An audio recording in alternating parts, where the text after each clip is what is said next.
Hi guys, मैं हूं शांतनु। और अगर फॉरेन में टॉम फोर्ड, म्यूशिया प्राडा और स्टेला मैकार्टनी जैसे दिग्गज डिजाइनर्स हैं, तो गाइस हमारे पास भी इंडिया में चाउड़ी बाजार की कोको शनेल नहीं, कोको चुड़ैल है, फैशन के नाम पर जिसने आग लगा रखी है। जो उर्फी जावेद, इसकी रीलें देख लो और उसमें फैशन देख लो इसका।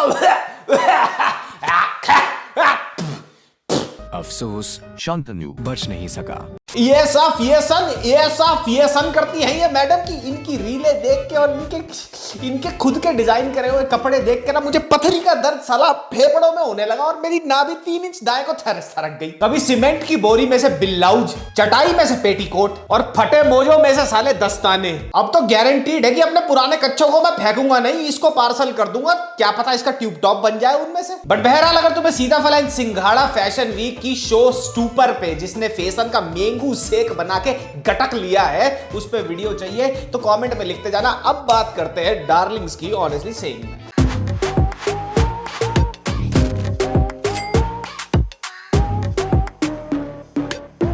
तो भैया, जब डार्लिंग्स का ट्रेलर आया था, ट्रेलर देखने के बाद मुझे काफी स्ट्रांगली ये फील हुआ कि बहुत टाइम के बाद बॉलीवुड की नसबंदी टीकाकरण केंद्र जैसी फिल्मों से हमारे को एक ब्रेक मिलेगा and Darlings could prove to be a good refreshing watch. I mean, आजकल मसाला एंटरटेनमेंट के नाम पर जो चुतियापे के भरवा टिंडे हमें खिलाए जा रहे हैं, एक विलन, शमशेरा, बच्चन पांडे जैसी पिक्चरें जो हमारे को बैक टू बैक सर्व करी जा रही हैं, उनको देखने से लोग अब ऊब चुके हैं। अब पैंडेमिक के चलते एक चीज थोड़ी होपफुल हुई थी और वो ये थी कि सारी की सारी डायरेक्ट टू ओटीटी रिलीज होने लग गई थी। अब उनको देख के एक होप जागी कि भैया शायद हमारे को ओरिजिनल कंटेंट देखने को मिलेगा, शायद बॉलीवुड का टिपिकल ट्रेंड चेंज होगा। बट नहीं, जैसे ही पोस्ट पैंडेमिक सारे थिएटर खुले, बॉलीवुड ने अपनी कच्चियां सर पे पहननी फिर से शुरू कर दी and we have what we have. But after a very long time, Darlings एक ऐसी फिल्म है जिसको देखने के बाद मैं बड़ी सेफली आपको ये कह सकता हूं that this movie will surprise you. Missing complaint file करनी है। कौन मिसिंग है? मेरे हस्बैंड हमजा। और ये फिल्म आपको क्यों सरप्राइज करेगी? नंबर 1 इसलिए क्योंकि इसका ट्रेलर बड़ी जबरदस्त तरीके से काटा गया था, इंटेलिजेंटली काटा गया था। अनलाइक जो आजकल ट्रेंड चल रहा है, आपने देखा होगा, ऑब्जर्व करा होगा कि भैया बॉलीवुड कोई भी पिक्चर लेके आने वाला होता है तो सब कुछ खोल के रख देता है ट्रेलर में। 3.5-4 मिनट में सारी की सारी पिक्चर हमें पता लग जाती है। बट विद डार्लिंग्स बड़ा ही इंटेलिजेंटली काटा गया था, बहुत एम्बिग्विटी में छोड़ दिया गया था ऑडियंस को कि होने क्या वाला है picture. And the second reason is कि भैया बॉलीवुड में डार्क कॉमेडी एक बहुत ही यंग और बहुत ही नेसेंट स्टेज पे जॉनर है और इसमें एक अच्छी फिल्म बनाना जिसको लोग एंजॉय कर सके थ्रू आउट काफी मुश्किल है। बट मैं ये भी नहीं कहूंगा कि डार्लिंग्स की टीम ने एक बहुत ही आउटस्टैंडिंग, बहुत ही एक्सीलेंट जॉब करी है, ऐसा नहीं है। But the team has put out a project जो तुम्हारे को देखने में मजा आएगा, तुम्हारे को ग्रिप करके भी रखेगी। हमजा, मैं समझाती, मेरी बात तो करो।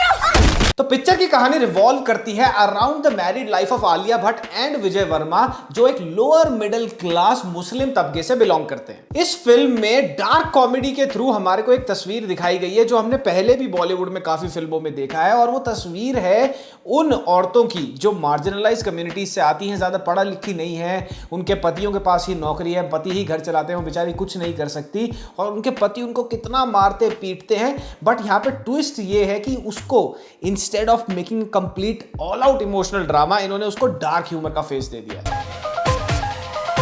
ट्रेलर में एक बहुत मेजर पार्ट देख के ये लगता है कि Alia plays the character of an oppressive wife. अब बैटिंग चालू।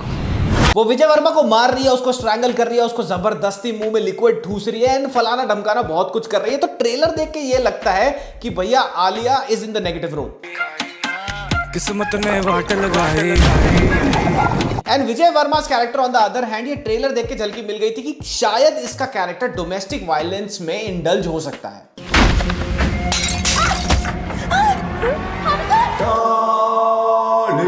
पिक्चर की डायरेक्शन, राइटिंग और स्क्रीन प्ले इतनी वेल थॉट आउट है और इतनी जबरदस्त तरीके से करी गई है कि शुरू के 10 मिनट में ही 2 ऐसे सीन आते हैं जो कंप्लीटली कॉन्ट्रास्टिंग है and they will blow your mind. एक सीन में ये लगेगा कि आलिया भट्ट और विजय वर्मा के बीच में बहुत ही बढ़िया प्यार है, वो एक बहुत बढ़िया हस्बैंड है, और 5-6 मिनट के बाद कट लगता है, दोनों डिनर टेबल पे बैठे हैं, आलिया ने विजय वर्मा के लिए खाना बनाया है, खाने के अंदर शायद पत्थर आ जाता है, 2 बार पत्थर आता है, वो दारू पी रहा होता है, उसको गुस्सा आ जाता है, वो एकदम अग्रेसिव नहीं होता, दोनों ऐसे बैठे हुए हैं और वो उसकी गर्दन पकड़ लेता है आलिया भट्ट की।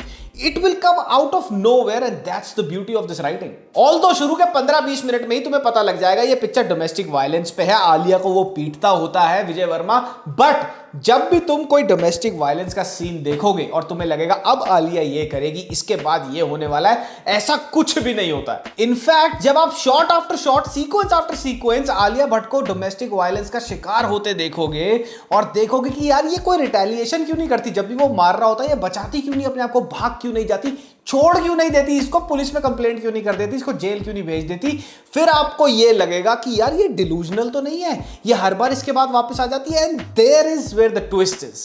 क्या कर रही हो ये सब? ए बच्ची। अब ये सारे डोमेस्टिक वायलेंस की खिचड़ी पकते हुए देख पिक्चर में तुम्हारे को ये लगेगा कि भैया अब आंसू आएंगे, अब कुछ रोना धोना होगा, बट ऐसा बिल्कुल भी नहीं होता है। And this is where the beauty of the writing and direction of this film steps in. जब भी तुम्हें लगेगा कि आलिया भट्ट पिट रही है स्क्रीन के ऊपर और एक इमोशनल सीन आने वाला है, उसको काउंटर बैलेंस करने के लिए वहीं पे आ जाता है कॉमेडी सीन। इतने बढ़िया डोमेस्टिक वायलेंस के शॉट्स लिए हैं कि यार तुम्हारा दिमाग फिट जाएगा। एक सीन में उसकी गर्दन पकड़ लेता है इतनी बुरी तरह से, उसके पूरे हाथ छप जाते हैं। एक तुमने देखा होगा कि ऐसे हाथ रख के पिक्चरों में चाकू चलाते हैं, तो ये ऐसे ही आलिया भट्ट का हाथ रखता है विजय वर्मा, और उसकी हील होती है, जो हील्स वो पहनती है उससे ऐसे ऐसे करता है और उसकी उंगली को पूरा पूरा जा रेली। पिक्चर में एक चीज बहुत फनी है और वो है इसमें रिलेशनशिप्स की जो खिचड़ी पकती हुई दिखाई है ना, जो डायनामिक्स दिखाए हैं, those will not only surprise you but will baffle you कि यार तुम शुरू से लेकर आखिर तक तो ये सोच रहे थे कि इसकी सेटिंग इससे होगी, इसकी सेटिंग इससे होगी, पर तुम्हें लगता था कि इसकी सेटिंग जिससे है उसकी सेटिंग उससे होगी नहीं। पिक्चर में आलिया की एक्टिंग देख के भाई ये तो बोलना पड़ेगा that this woman has grown leaps and bounds as an actor. Gangubai Kathiawadi में इनकी एक्टिंग देख लो भैया, पूरी की पूरी कमर्शियल फिल्म थी वो, और अब तुम डार्लिंग्स को आधी कमर्शियल बोल लो, आधी आर्ट हाउस बोल लो, जो भी बोलो, बट यहां पे भी उसने एक बहुत ही बढ़िया रोल किया है। Hey darlings।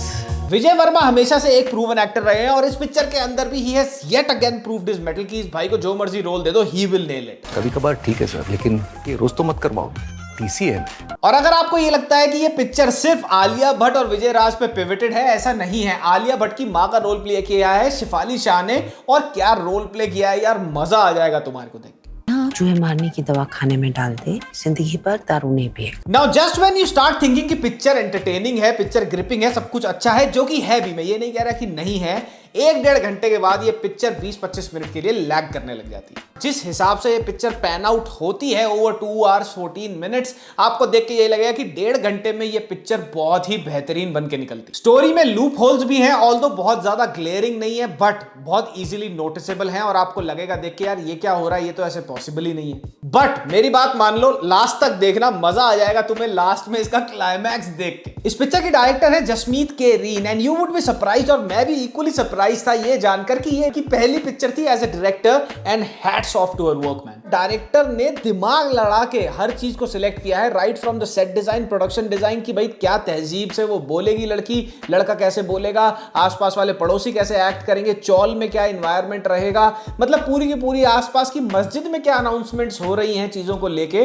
कम्युनिटी में, वो भी उस पर भी ध्यान दिया गया है। पिक्चर के प्राइमरी राइटर्स हैं परवेश शेख एंड विजय मौर्य, और बहुत ही जबरदस्त और उम्दा काम किया भाई साहब आपने। The best part about this film is कि ये OTT पे रिलीज हुई है। पहले ये पिक्चर थिएट्रिकल रिलीज के लिए स्लेटेड थी, लेकिन उसको कैंसिल करके नेटफ्लिक्स को इसको बेच दिया गया, एंड आई एम ग्लैड कि ऐसा हुआ। अब ये OTT पे आई है और ये OTT के लिए बनी हुई पिक्चर है यार, इसको देख के आपको पता लगेगा कि इसको जो अप्रिशिएट करेगा वो OTT वाली ऑडियंस ही होगी। So guys, all in all मैं तो यही कहूंगा, पिक्चर की direction, writing, the way it has been made, the way the things have been thought out throughout the film is commendable. यार ऑनेस्टली सेइंग, अभी तक जितनी भी ये बड़े पर्दे की पिक्चरें, जितनी भी ये बॉलीवुड मसाला, ये चुतियापन इतना चल रहा था ना यार, उससे तो कहीं गुना अच्छा है ये, उससे आधे से भी आधे बजट पे पिक्चर बनी होगी। बट आई होप कि ये पिक्चर अच्छा करे, क्योंकि यार एक ऑनेस्ट एफर्ट दिखता है, मजा आएगा आपको पिक्चर देखने में। तो पिक्चर देखनी है नहीं देखनी है वो आपकी मर्जी, मैंने आपको रिव्यू दे दिया है। अगर ये नहीं देखनी है तो ये 5 रिकमेंडेशंस देख लेना: the right, assimilate, the platform, crimes of the future and black box. तो भैया हम मिलेंगे अगले हफ्ते, जहां पर दंगल होने वाला है, क्योंकि लाल सिंह चड्ढा और रक्षाबंधन, जो दोनों बॉयकॉट के काले बादलों के अंडर घिरी हुई हैं, उनके बारे में बात करेंगे, और क्या कंट्रोवर्सी है उसके बारे में भी बात करेंगे। बट हाँ, उससे पहले आ रहा है इंडियन मैच मेकिंग का सीजन 2, एक और वेब सीरीज जिसका पार्ट 2 किसी ने नहीं मांगा था, और जो मैंने 2020 में रोस्ट किया था। अगर आपने वो अभी तक नहीं देखा, आप नए हैं चैनल पे, तो मैं लिंक डिस्क्रिप्शन में डाल दूंगा। लेजेंडरी रोस्ट है, एक बार जाके देख लेना, क्योंकि शायद मैं दोबारा से उनको घोड़ी बनाऊं। तब तक के लिए अगले हफ्ते मिलेंगे। मामा मियां लजानिया पप्पी, बाय बाय। पेट से हाथ बाहर निकालो यार।